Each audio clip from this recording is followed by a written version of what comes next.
morning. My name is John Loveland, and I'm a member of this congregation. I'd like to talk to you a little bit this morning about my personal spiritual journey. I was born into an active LDS family. I have ancestors who were members of the church going back to the founding of the church. And I loved the church very much. As a child and a young man, the LDS church gave me structure and community. I served a 2-year mission to Eastern Canada, and shortly after I returned home, I married another returned missionary in the Ogden temple. I served as Young Men's President, Elders Quorum President, member of the State High Council, and many other callings. In many respects, I was a typical active member of the church. In reality, though, I had always struggled with certain aspects of my faith. For instance, I had been told that if you prayed with sincere intent, that you would receive unmistakable answers from the time I was a child and well into my 40s. Thank you. I put this promise to the test, but I was never able to feel like I truly received an answer to my prayers, or that I received any kind of communication that wasn't just my own thoughts. I also remember when I was a young boy, about to turn 12, I was getting ready to be ordained a deacon. My parents and church leaders impressed on me what a great and sacred responsibility this was, and how the Lord was trusting me. When I heard this, I thought about my older sister Carolyn, who was almost 2 years older than me, and one of the most responsible and reliable people that I knew. And it bothered me that I should get this great honor, and because I was a boy, and Carolyn, who was a girl, was not able to. And as an adult, I began to be aware of LGBTQ issues in the church. As far as I can remember, I'd always tried to be an ally to my gay and lesbian friends and family, and the more I learned, the more supportive I became. The church, however, started to become more public in their opposition to gay marriage, for instance, and other issues that affected the LGBTQ community. So many people in my family and church talked about their belief in God and the truthfulness of the LDS church. They used phrases like, "I know beyond a shadow of a doubt," or "I believe with every fiber of my being," and I was never able to have that kind of certainty. My mission tested this even further as I was knocking on people's doors, telling them that I had the one religious truth. I felt a little bit like a hypocrite asking people to believe something that I struggled to believe. And yet, I stayed. In spite of all my doubts and dissonance, I participated fully in the church. People ask why, and I've asked myself that question as well. And there were several reasons. Part of the reason, I'll admit, was that the church was comfortable for me. It was how I was raised, and as a white male born in the church, it was pretty much tailor-made for me. It was easier for me to stay than to leave. Leaving the church, especially when I was younger, would have had serious social costs. It would have affected my relationship with my wife, my children, my parents, and in fact, most people that I knew at the time. The other more important reason that I stayed, though, is that the church gave me things that I needed. I had a community of people who cared about me, and I cared about them. I had many opportunities to serve other people, and when I needed help, I knew people would be there for me. It gave me a structure that encouraged me and allowed opportunities for me to better myself. As time went on, though, it became increasingly difficult to put aside all the doubts and value differences. My politics became more liberal, and the church, both as an institution and a culture, remained firmly anti-LGBT, resistant to feminism, and so forth. Once after Sunday meetings, I was sitting helping 2 of the ward clerks count the tithing receipts. They were having a conversation about how they could not understand why the church didn't excommunicate Senator Harry Reid, who was LDS and a Democrat. And I enjoyed the look on their face when I told them that I was a Democrat as well. It got really quiet there for a few minutes. The LDS church wasn't fulfilling my spiritual needs at the time, and I looked for other sources. I read extensively about philosophy, specifically ethics and epistemology, which is the study of how we can know that things are true and how beliefs are justified. In about 2012 or so, I started reading books on Buddhism and mindfulness practices, and this resonated with me. In fact, over the period of a couple of years, I read about 50 books on this topic. I started a daily meditation practice, but I felt I had gone about as far as I could go on my own. And so I started looking for a community to help me with my practice. As in other religions, Buddhism has a wide variety of practices. Some are more esoteric or mystical than others. And I eventually found the Two Arrows Zen Center in Salt Lake City and began sitting with them on a regular basis, and I attended a couple of day-long retreats there. And the flavor of Zen that they taught there worked well for me. It was very practical and focused on, daily practices, and even talked about the neuroscience of meditation, which appealed to me. And that while they still respected the traditions of Zen, for a while that group was my Sangha, which is the Buddhist term for the spiritual community. After about a year and a half ago, I wound up having to sell my home and move to a new one. My wife Janine was sick with cancer. We needed a place that was more wheelchair friendly. We left many of our friends in our LDS congregation, and that made it easier for me to just stop going to church. I had also stopped going to the Zen Center as well, because they were in Salt Lake City, and they were, it was tough to get there on a regular basis. I had a couple of friends who had told me, though, about this congregation here, the Unitarian Universalist Church of Ogden. So last year I decided to start attending here, and I've been coming regularly since then. I love the Unitarian Universalist Church of Ogden because it gives me the best of what I think religion has to offer. It gives me a community of people who are committed to making the world better. And as we hear every Sunday from this pulpit, we believe life is a spiritual journey best experienced with others. The congregation gives me the structure, the community, and the encouragement that I've always loved from my religion, while allowing me the space to work through my own beliefs openly and honestly. My religious beliefs can best be summed up by saying, I don't know. I have great reverence for creation.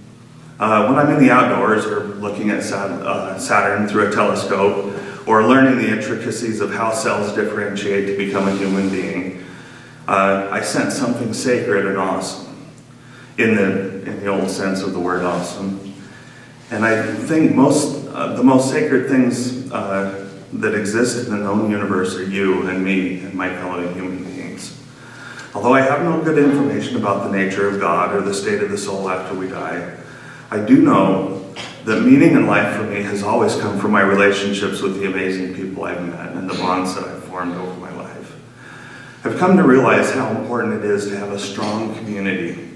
Aristotle said that humans are by nature social animals, and we're not meant to go through life alone. Author and research professor Brené Brown said, a deep sense of love and belonging is an irresistible need to all people. We're biologically, cognitively, and physically and spiritually wired to love, to be loved, and to belong.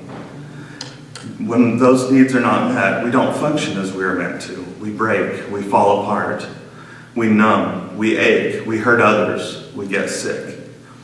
In fact, one well-known study that I've read about a couple of different places was published in Science magazine under the title Social Relationships and Health, showed that a lack of social connection is a greater detriment to health than obesity or smoking or high blood pressure.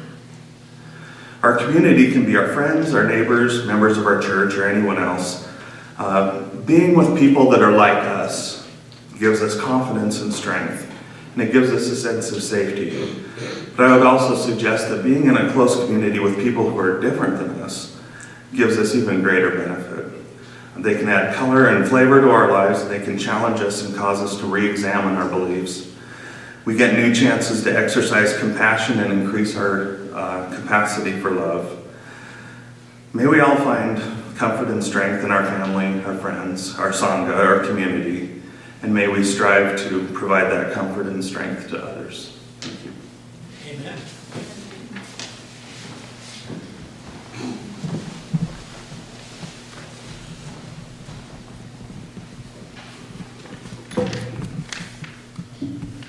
Good morning. Good morning. I really resonated with a lot of John's story. My name is Ryan Preston, and I'm going to share some of my reflections on belonging. In order to understand my spiritual journey and how it brought me here, it'll help to understand my background, where I come from. My family, going back 2 generations, had the misfortune to grow up in an abusive religion. Bluntly, it was really a cult, and the founder of this church preached that the true teachings of God had been lost. But somehow, God had revealed these secrets to him, and most importantly, him only. Like most cults, this organization was financially predatory. It intentionally cultivated fear and distrust of outsiders. It was secretive, paranoid. It discouraged its members from receiving medical treatment because this showed a lack of faith. It preached that the end of the world was coming and that only we, the elect, would be saved from this apocalypse. This group was anti-Semitic, white supremacist attitudes were common, and homophobia was universal. Women were expected to submit to their husband's God-given authority over them, and in turn, children were also expected to submit to their parents' authority, with no exceptions. So as children, my siblings and I were physically and emotionally abused, but this was called discipline. This was seen as normal and good and righteous. As an adult, as I've grown, I've learned that this kind of community, this kind of upbringing, tragically is more common than I thought it was. Sure, maybe my group had a different style, a different doctrine, a different kind of prophet, but under the hood, I started to see that these types of groups operate in similar ways. They all perpetuate trauma and psychic injury in similar ways. Now, I believe, and I suspect that you do too, that it's the birthright of every child to feel unconditionally, deeply safe. But when people are born into environments that are sometimes loving, but sometimes or frequently terrifying or violent, those children internalize the idea that safety isn't just something you can assume. Rather, it's something that maybe requires action on their part. So in my case, what I learned from my environment is that if I wanted to be safe, to be accepted, I needed to keep certain thoughts and emotions to myself. In the language of attachment theory, I developed an avoidant attachment style. I learned that if I wanted to read certain books, or watch certain TV shows, or listen to certain music, it was better to keep things a secret, keep that away from my parents and my community. I learned that if I wanted to maintain my relationships, I should keep my feelings of disappointment or anger, negative emotions. I should keep those to myself and only communicate about positive emotions. So I learned to avoid certain topics of conversation. Sometimes the emotional effort this took was overwhelming. So I learned it was better to just avoid relationships and avoid community in general. So this history has affected every aspect of my life, and it's something I'm still healing from. There's been progress, there's been wrong turns, backtracking. But part of my healing process has been to reframe my experiences, to understand them and to make sense of them, to understand why. I believe people have a deep need for connection, community, and belonging. And that trauma of any kind can make it harder for people to get these needs met. And as I've lived, I've witnessed personally repeatedly that there are organizations, groups, ideologies that want to harness that energy.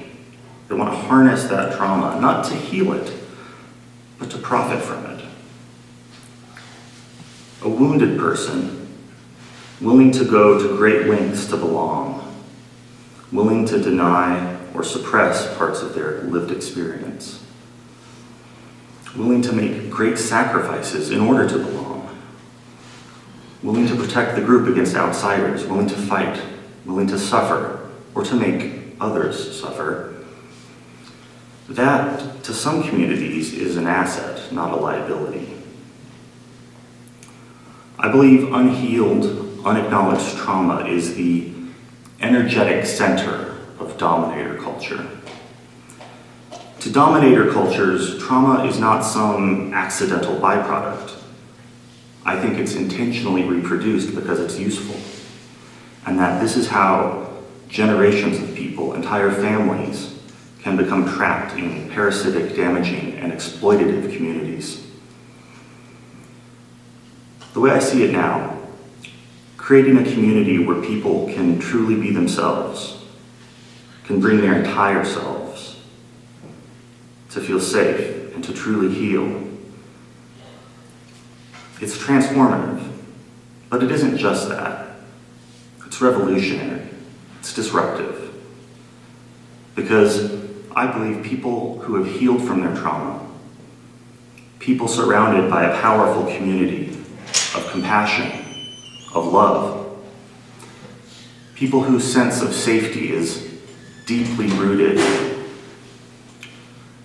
people whose faith in themselves is unshakable. You can't manipulate those kind of people with fear or paranoia. And you can't buy their silence with a bigger piece of the economic pie. They don't accept the idea that some people deserve medical care and some don't. You won't convince them to rally behind yet another imperialist war. And they don't accept the idea that self-interest is some kind of moral virtue. No. This kind of people won't accept any of that. Because this kind of people believes that all peoples, all nations belong. Because they believe that until all people are free, nobody is free. That until all people are healed, no one is healed. You know, I've heard a lot in my life, religious people, religious groups say, "Come, just as you are." They say that. But I've never seen any religion do that until I came here. Thank you for listening.